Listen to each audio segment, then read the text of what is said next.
Switch your camera off. Thank you, everyone, for joining us. It's usually on a Sunday night we see the sons or daughters on these calls, so it's nice to see, or at least be aware of some of the adults behind the offspring.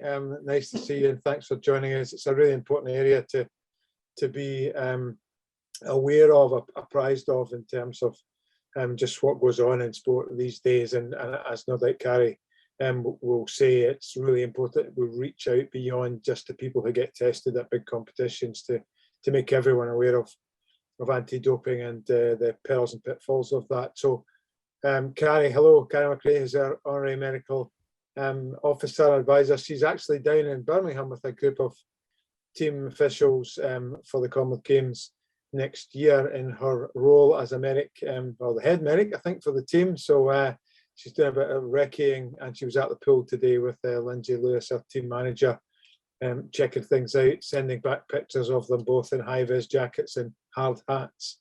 So more of that probably on another call. But Carrie, thank you also for getting through this before you head off to a sumptuous dinner with the said Team Scotland officials. I'm going to hand over to you to start the session, to share your screen and enjoy, everybody.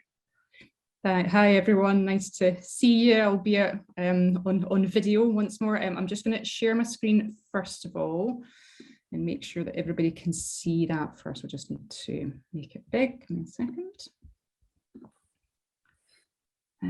Now, can somebody just let me know if you can see that okay? Excuse the date, I just can't change it on this particular slide. It's not January, in case you're confused. Yeah, we can see it. Perfect. Okay, so this is a kind of introductory session to anti-doping, and I appreciate there's probably a wee bit of a range of knowledge and understanding amongst you. So what I would say at the outset is anti-doping is a big subject, and the intention of this is not for you to have an encyclopedic knowledge of it by the end, but just to know the principles and the kind of guidance that we would be giving your children, and where to kind of safety net to if you had questions. So please don't be intimidated by how much detail there is in some of this. Now, bad news is there's going to be some organised fun. So if I can get everybody to get their phones and go on to menti.com, and that will take you onto a page that has a code. So really, this is just to avoid you just having to listen to me drone on for the next hour or so and just get a bit of participation. So once you do that, that should bring you up onto the first question, which is just more of a kind of sense check of why you think this is important. So feel free once you get on to plug in your answers. It's all anonymized, so you don't need to worry about being identified by questions, but I will emphasize there's no silly questions in this. This is exactly the time to ask them.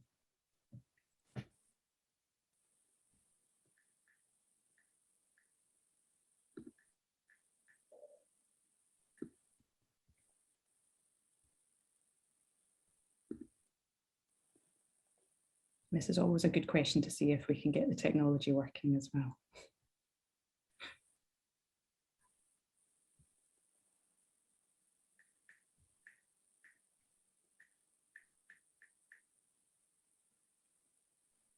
Yeah. So as Alan was saying, we feel it's really important to make sure that we include parents within our education strategy to really have that sort of 360-degree approach. And absolutely a lot of the things that you've said are really key. Certainly the principles of clean sport, fairness and integrity are embedding principles. And I think this is a really key one, is to actually ensure safety and health and making sure that we are preparing athletes for what would be expected of them, and to make sure that their experiences within the sport remain positive and they're not caught out. So in terms of just a bit of scene setting, so there are anti-doping, there is anti-doping presence everywhere in sport. This was a headline from over the summer. So it does touch aquatics in different ways, albeit we are fortunate that there is no historical or current sanctions within British swimming. That obviously includes Scottish swimming. In terms of the other other countries, there's obviously been some quite high profile cases. And if you look at the UK anti-doping website, there's an extensive number of current and historical sanctions in different sports for a range of reasons. So it evidences that anti-doping rule violations happen, and they happen within the UK. So what can we learn from other sports and from other countries to minimize the risk of this happening within our sport? So next one is just a question just about confidence. So how confident are you as a parent in your current knowledge about anti-doping and what responsibilities you may have for your child?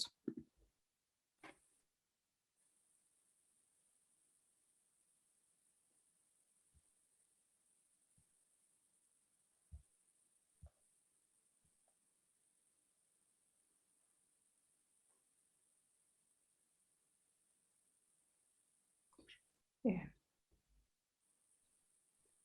So it looks like we're kind of averaging just below kind of 50%, which, you know, I guess the purpose of this hopefully will help nudge that up. I mean, as I was saying, the expectation is not that you have an encyclopedic knowledge, but there's other resources that we can signpost you to if you'd like to kind of further your knowledge and understanding. So next question is, why do you think athletes are most likely to dope? And I would frame this in particularly in aquatics. So if you answer it with that frame of reference.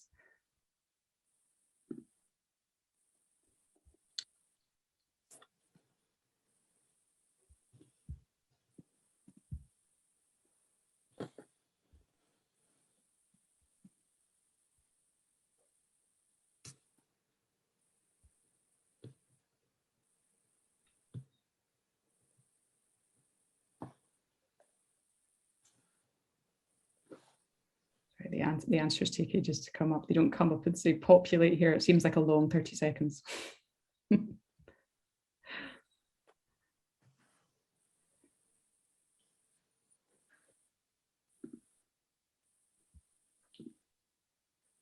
Okay. So in terms of the answer, so yeah, I mean, our risk assessment when it comes to an aquatics population is by far our highest risk is through accidental, either contamination through supplementation or accidental through medication. We're very fortunate in that very few fall into this sort of deliberate or coercive category. And that's not to say that that risk is completely eliminated, but it does mean that this is the bit that we should be targeting, which is very helpful. And that's been supported by a number of audits we've done amongst the swimmers over the last couple of years. So in terms of why people dope in general, I mean, it probably reflects what we see in the vast majority of situations where it tends to be accidental, and it can sometimes happen just through lack of knowledge or understanding of what's safe and what the quality control measures are for or risk mitigation processes. There are obviously pressures that exist within sport, both from performance, collective mindset, and things that I guess underpin culture. And then there are the deliberate and overt attempts for advantage, but a lot of that can be shaped also by culture. So it's important that we don't aim to purely eliminate, that we actually try and understand some of these motivations and do what we can to actually help truncate them. So in terms of what we'll cover off, so we'll do a little bit on governance. I appreciate that's a hard topic to start with, especially in an evening, but just to give you a bit of an understanding about where the rules come from and how we adopt them. Practical tips on how to check medication and supplementation, bits about testing, which is particularly relevant when we're dealing with youth athletes. So it's really important that as parents you understand what may be asked of them at the point that they are getting tested. A little bit about TUEs, which is about the process through which we can approve medications for legitimate purposes, and about the ways in which you can break the rules. So just a kind of overview of the governance. I think first thing is a question. So I think you have to put in a name for this one. So you can put any name or you can put a fake name. So who governs anti-doping in the UK?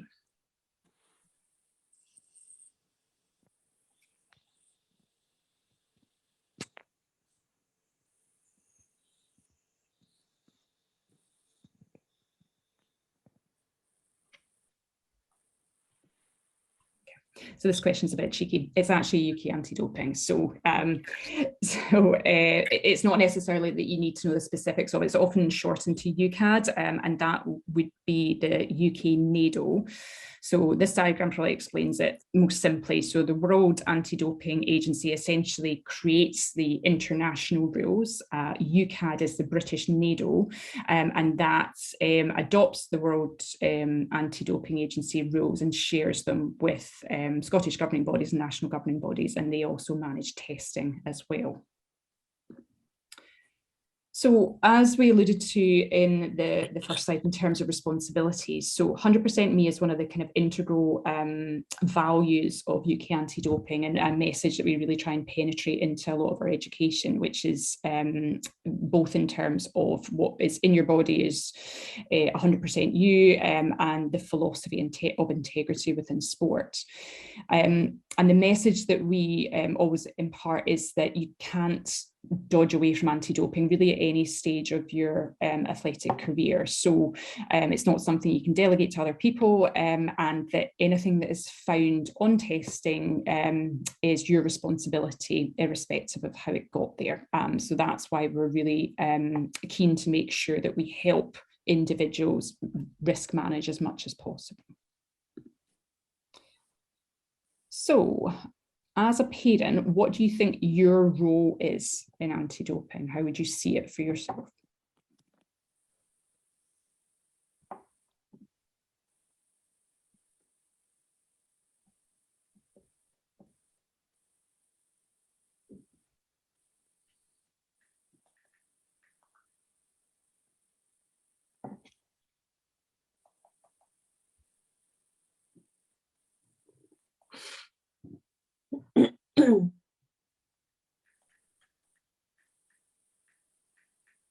Great. So yeah, some really good thoughts here. So I mean, I guess any of our roles as parents is to kind of help guide our children. So by providing you with the education, there can be reinforcement of the key points, and make sure that certain things are done, like checking medication, knowing how to do that, you know, in a way that children might not be as confident to be able to do. So this is more just a kind of reflective point for you as parents, and you know, we give the same slide to the athletes, is that, you know, do you check every medication that your child has had, you know, and that includes your paracetamol, your ibuprofen, your cold and flu remedies, and you know, we all know and understand that the answer is most likely no. And you know, it's just how robust are we in the processes that we have to make sure that we are completely confident that what's, you know, going in from a medication, even if it's over the counter, and that's often an area that's forgotten, is the over the counter medications, but we'll cover that off shortly. Medication. Less than shortly. So there's obviously a load of medications that people can take. Now, we're lucky in that we deal with a young, healthy population, so the number of kind of prescribed medications is less, but saying that, there's certain things we see within an aquatic population that's pretty common, so asthma being one of those, and we'll come on to chat in more detail about asthma later on. The two things on either side, so the Limsit Max and inhalers, are probably things we're a lot more familiar with, you know, and you probably have some awareness that people have been caught out with a number of these remedies in the past. So it's just the emphasis that we just have to be careful with what we're taking, and we'll go through the process for checking. Insulin I put on there just really as an example. Insulin is banned in competition and out of competition, so any insulin dependent diabetics, there would need to be an awareness of that and a TUE at the right time. So this is just a best guess, because I haven't told you exactly how to do it yet, but given that there are things that we may come across, can you give me a best guess on whether these are permitted in competition? So strongly agree is yes, and strongly disagree is no.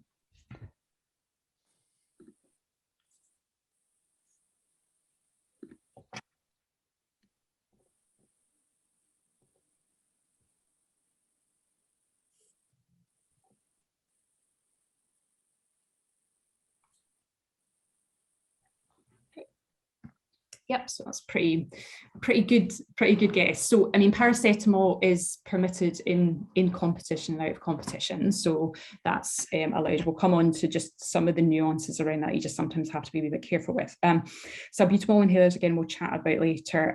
Very common for athletes in general to take, but particularly in aquatics. They are permitted, but there is a strict limit on how much you can take, and that is included in this year's rule changes, that they've subtly changed the concentration. So we just have to make sure that we're educating athletes on how is appropriate to take a salbutamol inhaler and how many puffs you can take over a particular time window.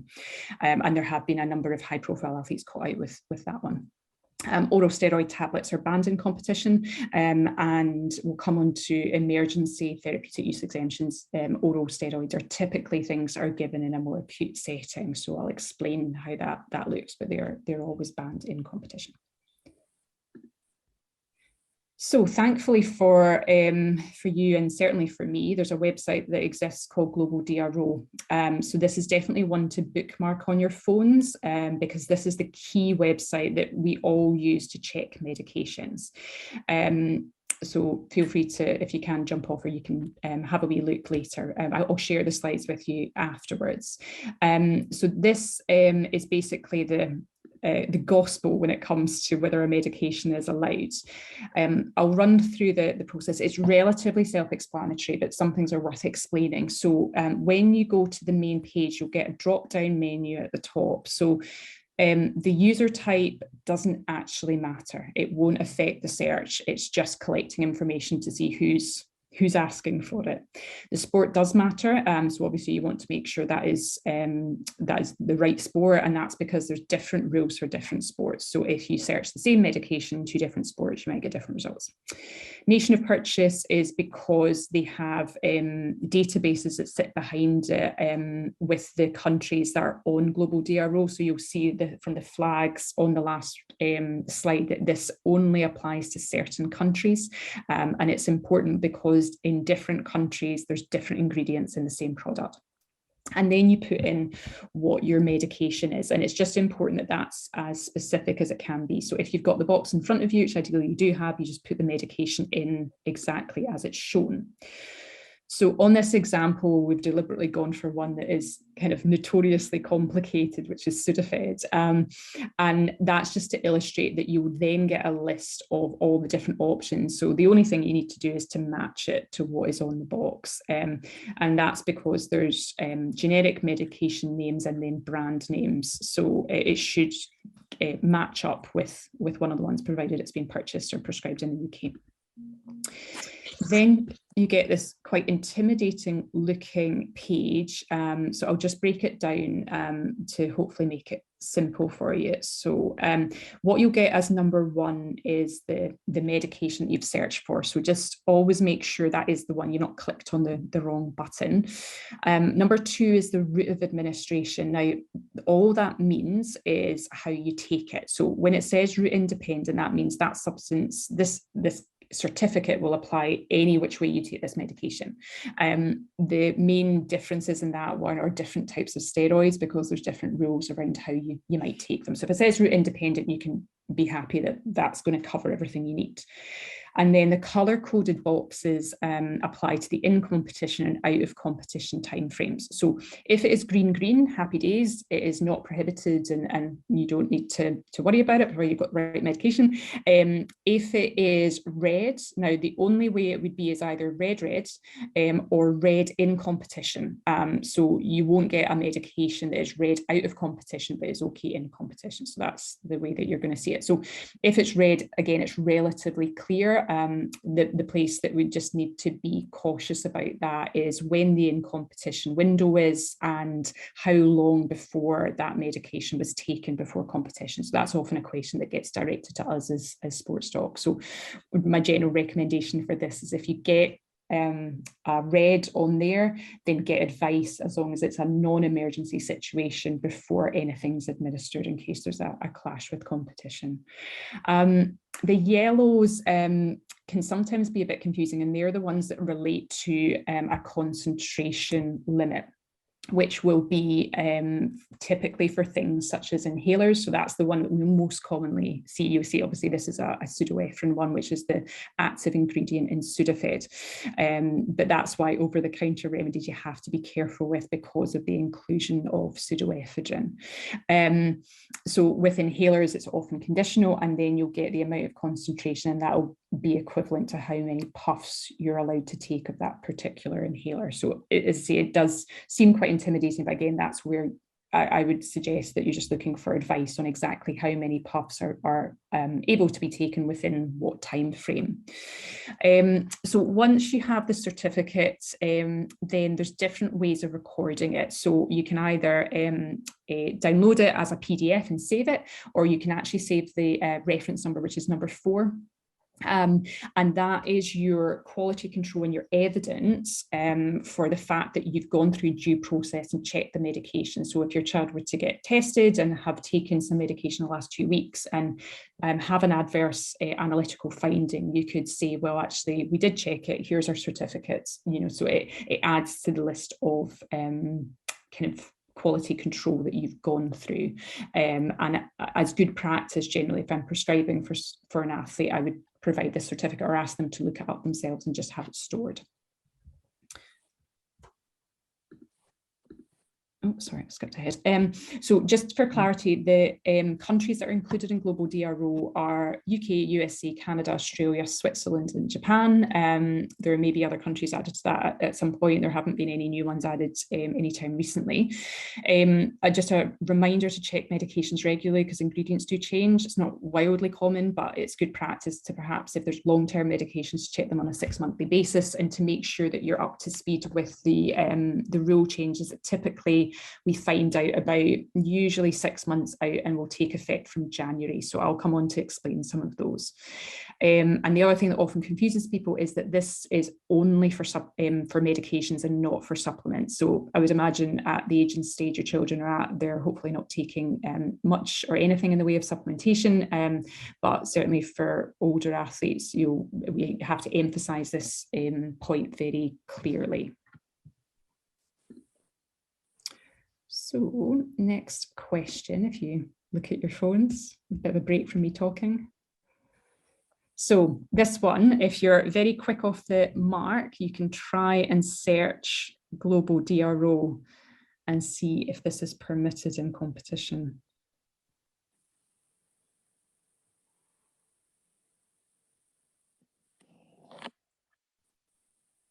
Apologies, you'll probably spend a minute just trying to write chlorpheniramine down.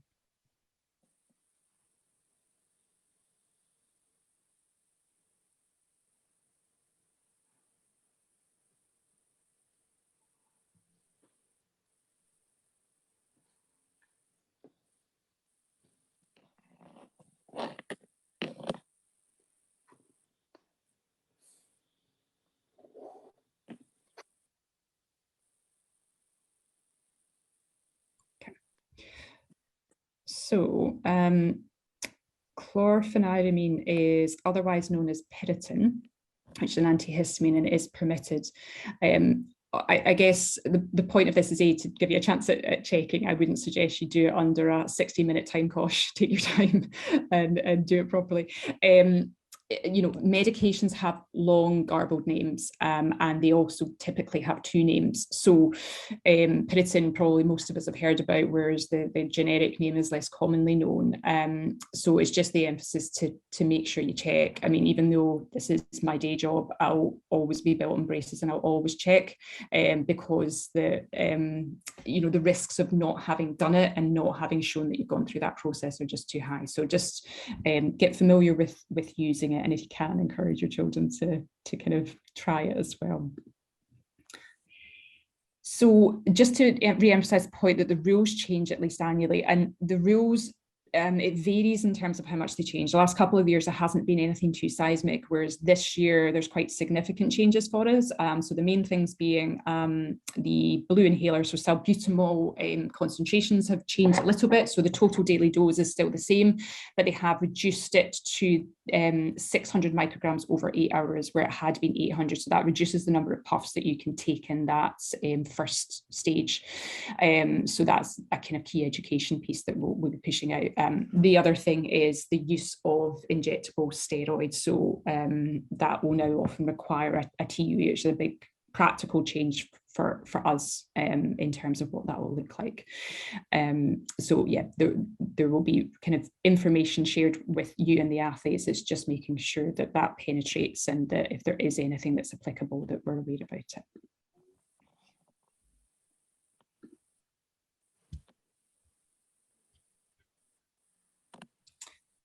So this question is probably a bit loaded.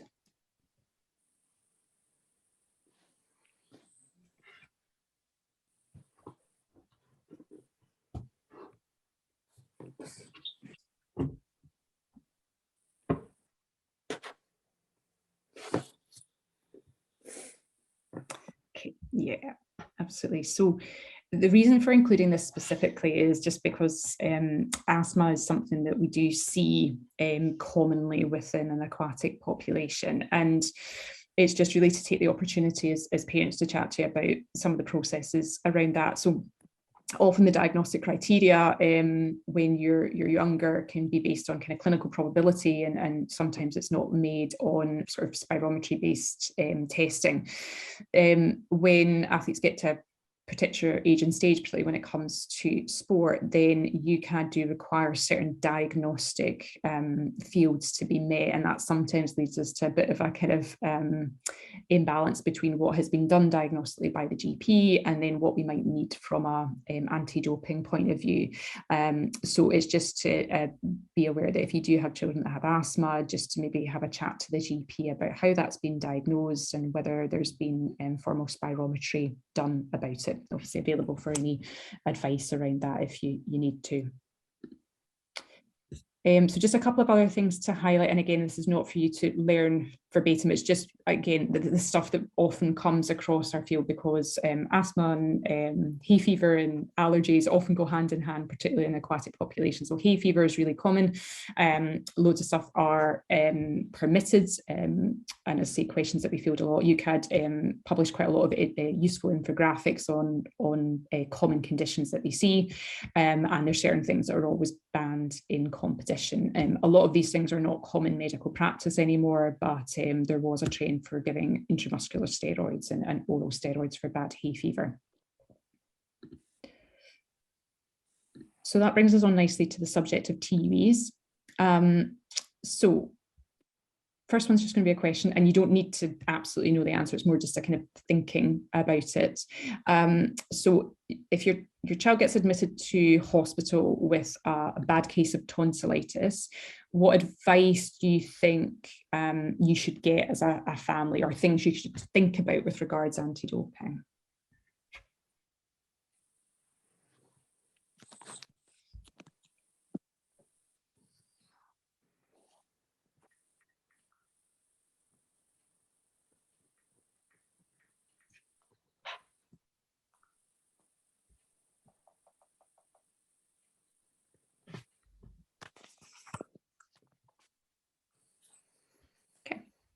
So first thing to say is it's totally fine to not be sure. That's exactly why we're on the call. So I guess, again, fortunately, it's relatively uncommon for young, fit, healthy people to be admitted to hospital, but it does happen, and typically for things like tonsillitis or appendicitis, that kind of thing. First things first is that if there's anything from an emergency point of view, from a medical treatment, then don't not accept it on the basis of anti-doping. So always accept emergency treatment. We can manage things afterwards from an anti-doping point of view. And that includes intravenous fluids or antibiotics. So all we would really want or need is just knowledge of what they've had. So that often will form what's on a discharge summary, but who their lead consultant was and exactly what medication was given. So sometimes that won't always be included in detail in the discharge summary. So as parents, it's maybe just intervening to say, explain that they're an athlete, and if you could get a list of exactly what they've been given, including any intravenous fluids. We'll come on to chat chat about who needs a TUE. So often in these cases with youth athletes, you wouldn't need to submit one anyway, and it would be less likely they're competing very soon. But it's always better to have the information just in case.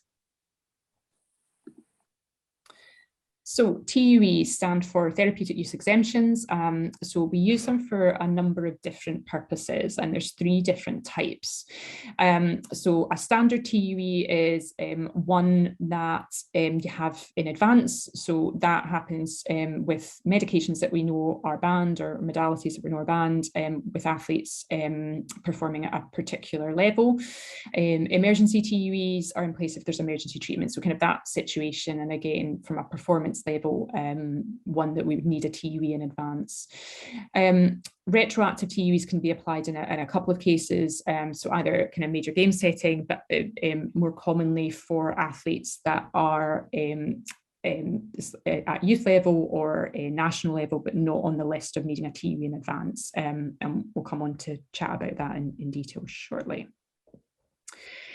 So of emergency, and again, you do not need to learn this, it's just more for knowledge that there's really clear guidance about what you need a TUE for in terms of what's been given. And this is the kind of thing that you would expect to be coming to us for advice about, or the TUE team down at UCAT. And there's certain things that you would always need to think about. So administering an EpiPen, IV fluids, any kind of strong opiate medication or steroids. So, which athletes need a TUE? So I'll give you.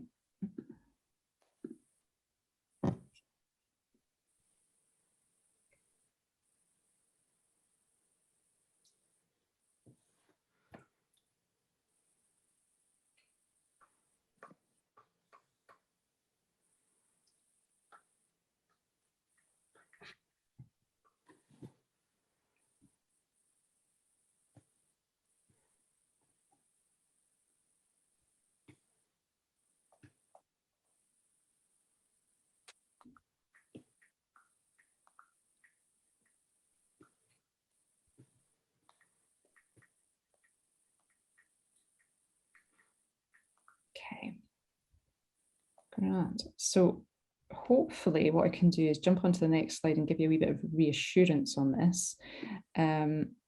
So in terms of who needs a TUE, you only need a TUE if you're on a banned medication.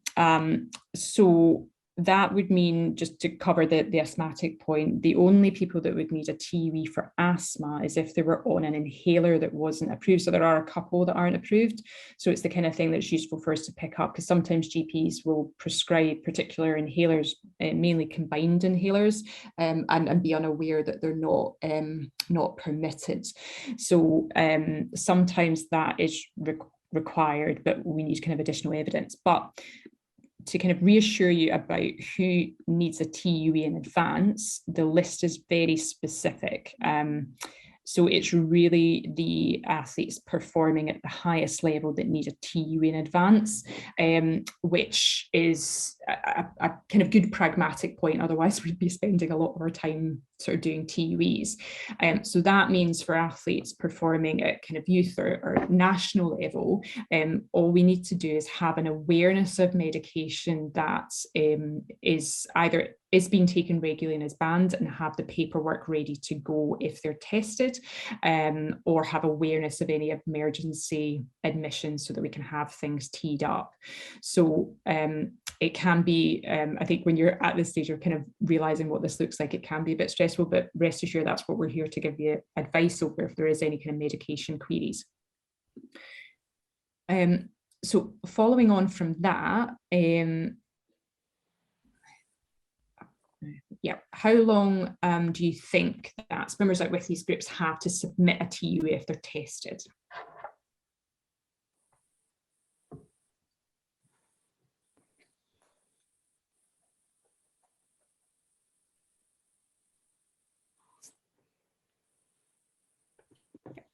So again, good news on that, we've got 5 days. So yeah, no, happy days. So we basically what we would do is either we are aware about a long-term medication and we've got everything set up and ready to go. So that would just be a case of informing me that there's been testing and then we kind of kickstart the process, or it's an emergency TUE and there's been testing occur after that. So really for you guys, that's really the bit that you need to know, apart from reviewing any medication that your child is on and just cross-checking that it's not currently banned. And then we do that kind of bit of legwork now, just to make sure that basically, I think obviously with anti-doping, you want to keep the stress levels down as much as possible. So if we have it all ready to go, then the TUE guys are usually really helpful. So just a kind of recap. So, I mean, the TUE system is protective to help athletes who have genuine conditions, and the criteria for getting a TUE is strict. So essentially when we submit an application, it goes to a group of medical experts who review it against set criteria, and then we get the result issued back to us. So it's pretty clear, but that helps us when we're trying to submit evidence for one that might be applied for in future, is they're able to tell us that the evidence is either good enough or it's not, and then we've got time to go away and make sure that it is then good enough. So just to kind of tie this all together, so where this can be relevant is if you have an asthmatic child who needs emergency steroids, we would then need to make sure we had the diagnostic information for the asthma, which is where the relevance of telling you about the asthma diagnosis comes in.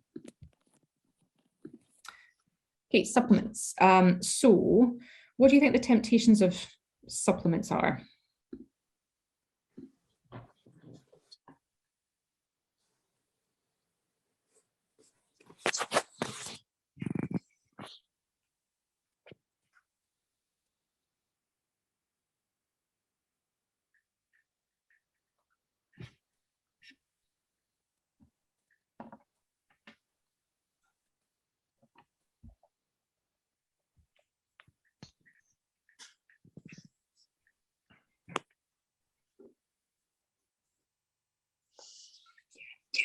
Yeah, so lots of relevant things here. I mean, there's a reason that it's a multi-billion-pound industry across the world, you know, and there's heavy amounts of marketing that goes into to sustain that. So there's a lot of myth and a lot of urban legend about what they can do, but there's understandable pressures there for kind of fast results with supplements, and the supplement companies can be quite clever about how they kind of convey that message. Whether it's true or not, it's obviously a different matter. So in terms of our philosophy within the sport and within Sport Scotland generally, it sits alongside UCAD's principle of assessing the need, assessing the risk and assessing the consequences. And the bottom line is there's absolutely no guarantee that any supplement use is free from prohibited substances, which is why we are so cautious about use and make sure that the risk mitigation is maximal. So certainly for a youth cohort, we'd always adopt a food first approach, as we would with our senior athletes, but supplement use it would be done on a performance nutrition sort of focused basis. So if you were thinking about what information you would want to know as a parent, or you would want your child to know, what do you think would be key?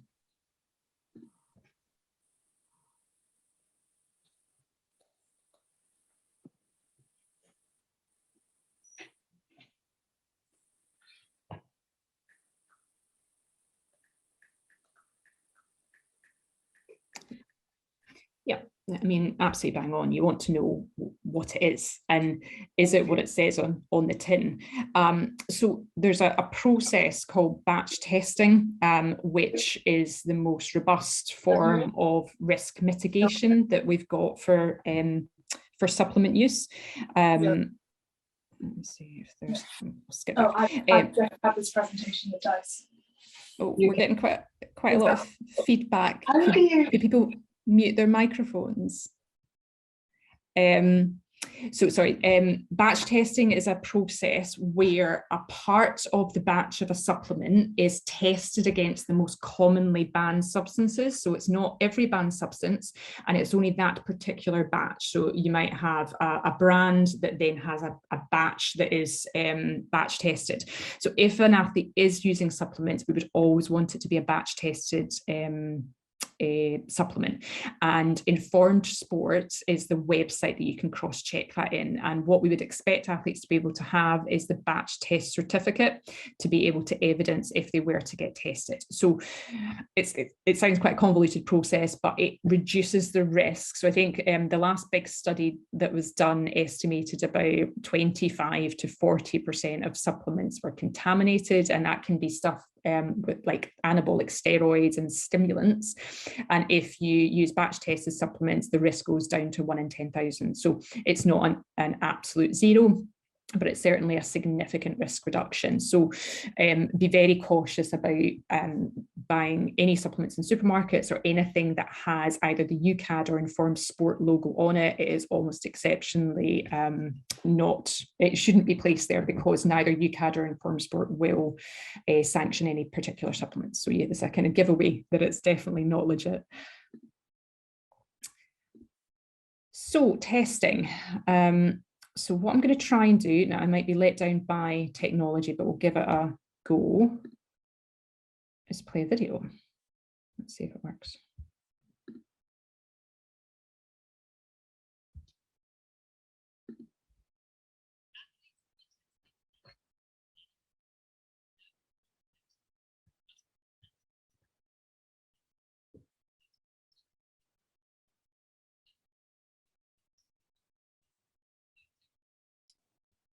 Should there be sound, Gary? But there is none. Sorry, Alan? Should there be sound? Is there no sound? No.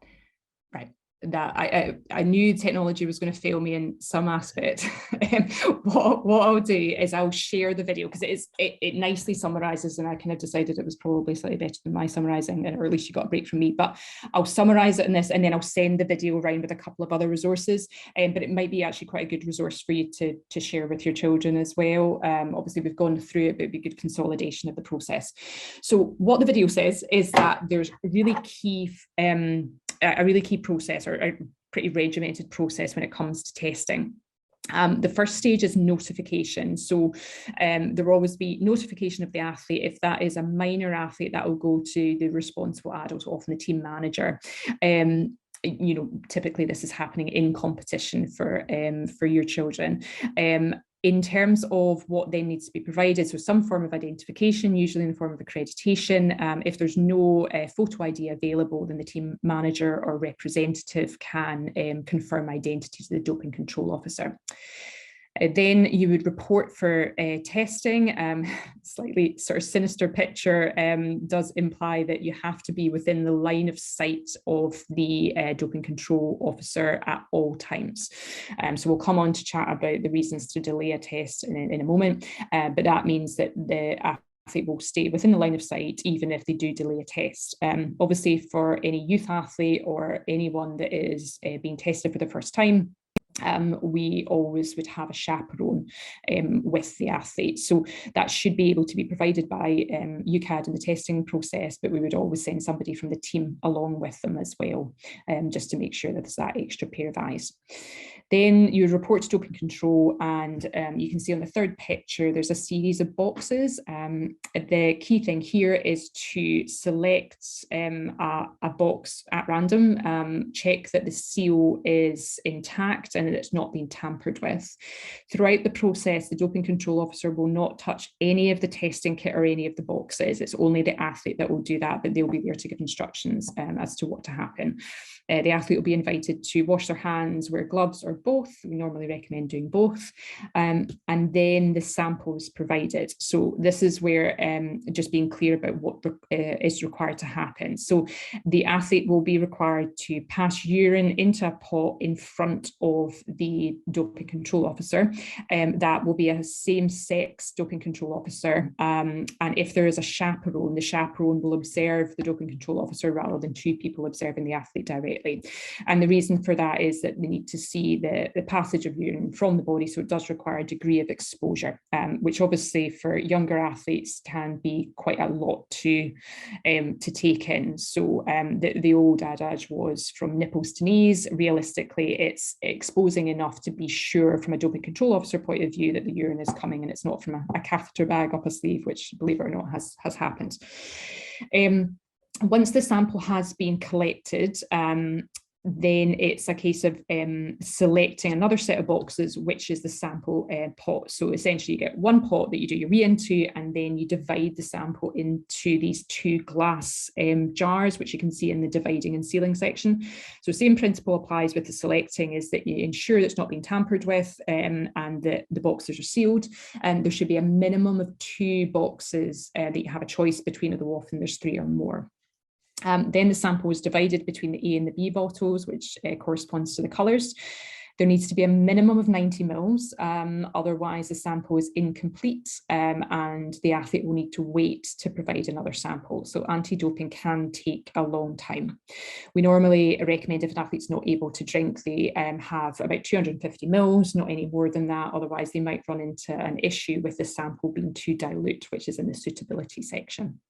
The reason for there being 2 samples is because one is the initial test and the other one is kept for storage.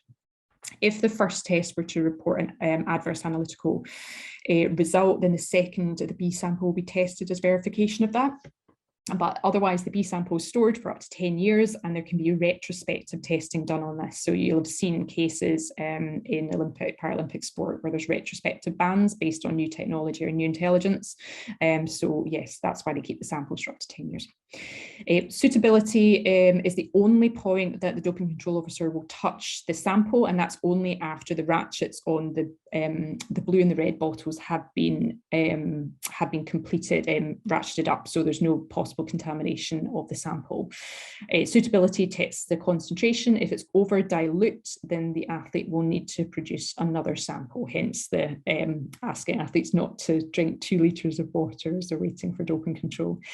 At that point, then, provided the suitability of the sample is fine, the forms are completed, and again, that will be under guidance from the doping control officer, but they're carbon copy formed. The ones that go to the lab are completely anonymous, but this is the opportunity to do 2 things. One is to write down any medications that have been taken in the last 2 weeks, along with any global DRO search numbers or batch test numbers, and to state if there was any issue with the testing process. So hence why we would always make sure there was a chaperone with younger athletes, because they're more likely to be able to pick up if stuff hasn't gone to plan.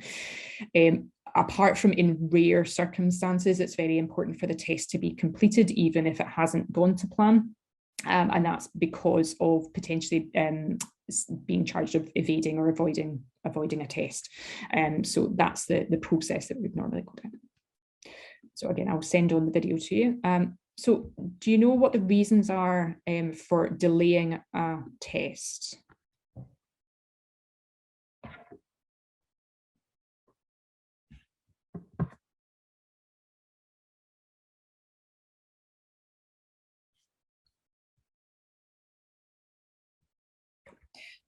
So again, no problem that you don't know. It's it's important to make sure that athletes aren't kind of harangued into going to testing when there's very legitimate reasons for them to delay it, and this happens really commonly. So in competition, reasons are medal ceremonies, media commitments, if they get called for anti-doping whilst they're still in the middle of competition, which we hope doesn't happen that often, but it can do, then they are allowed to finish competing, cool down, get medical treatment, get a chaperone or an interpreter, get their ID, and then there's this caveat that other exceptional circumstances, if there's a fire alarm, or I think common sense does thankfully prevail in some circumstances. out of competition testing, which can happen less likely to with your children, similar things, obviously without the kind of competition specific things. Questions we often get is, can you go for food? You're not permitted to go and have a meal, but you are allowed to eat an anti-doping. So obviously recovery is the big thing, especially in competition. So that would be one that as a team we would be managing to make sure that there was food available. Athletes are allowed to use their mobile phone, and that's helpful to communicate in terms of things they need, whether it's clothing or food. They're just not allowed to take the mobile phone into the actual testing cubicle. And in terms of friends and family, again, generally speaking, it's a no, although a nice doping control officer might let you say hi to your family on the way past, as long as they're in the line of sight. We generally find in Scotland, we know a lot of the doping control officers, so they tend to be quite understanding. Very quickly, just awareness of blood testing. So it does happen depending on the competition, and that's generally used to collect data for an athlete biological passport. So one sample won't really tell you much. They're really looking at the kind of hematological markers to see over time whether they don't fit with a normal physiological profile. But we've got a number of athletes that will get blood tested. If that were to happen, you generally have to rest for 2 hours. So we do sometimes have doping control officers turn up post-training, and athletes have to wait for 2 hours to get their blood test done. If it's done in competition, they tend to organise it around when people are training. It's a trained phlebotomist that does it, so there's no more than 3 attempts that are made, and unfortunately having a needle phobia doesn't excuse you from having testing, but generally speaking, the phlebotomists are excellent. So you'll be pleased that we are almost done. So if you look at your phones, can you let me know now that this was in the presentation earlier, so it will be a question of how closely you paid attention to the slides.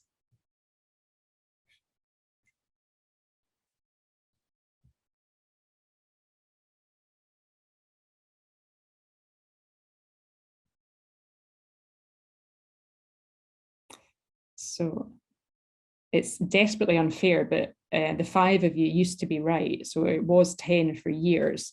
And then they went and cheekily added an extra one on last year.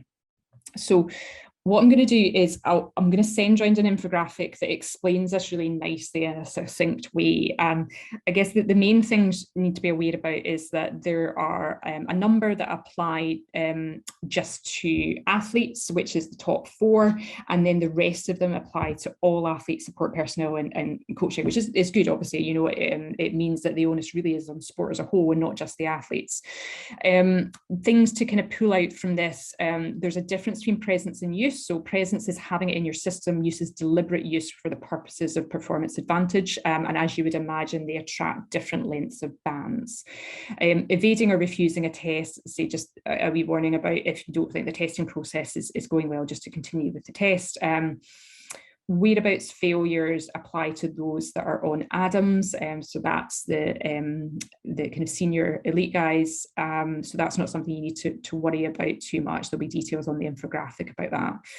The rest of them are as they sound, so it's kind of really complicit and systemic doping that it attracts the highest sanctions. So sometimes can be lifelong bans. Other ones, just to draw your attention to, that we do a lot of work with the athletes about, is complicity, which is having active knowledge of either individual systemic doping that can be evidenced and that you didn't declare.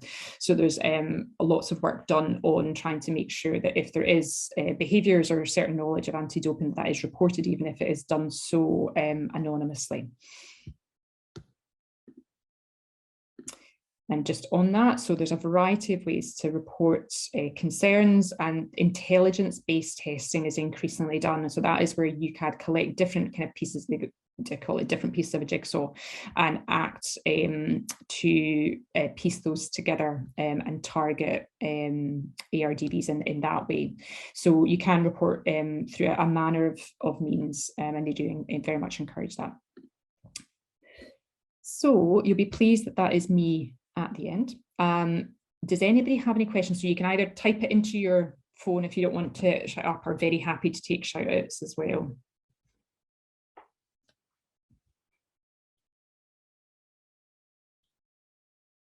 I think the combination of AC/DC and an hour of anti-doping is probably too much for anyone. That's just because you want to go for your dinner, Carrie. As I say, just please don't worry about the amount of detail in that. I'll share the slides with you along with those other resources. And if you don't have any questions just now, or you have anything, you can just let me know. Awesome.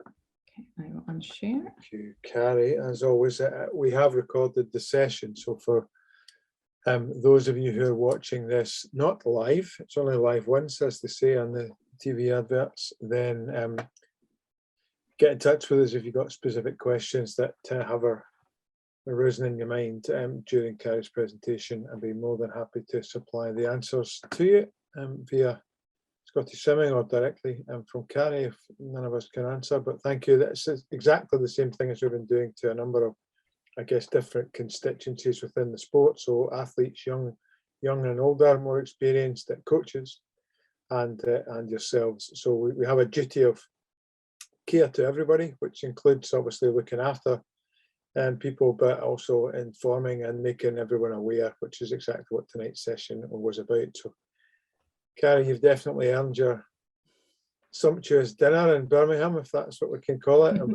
expecting a report on WhatsApp shortly after, but thank you again for your time.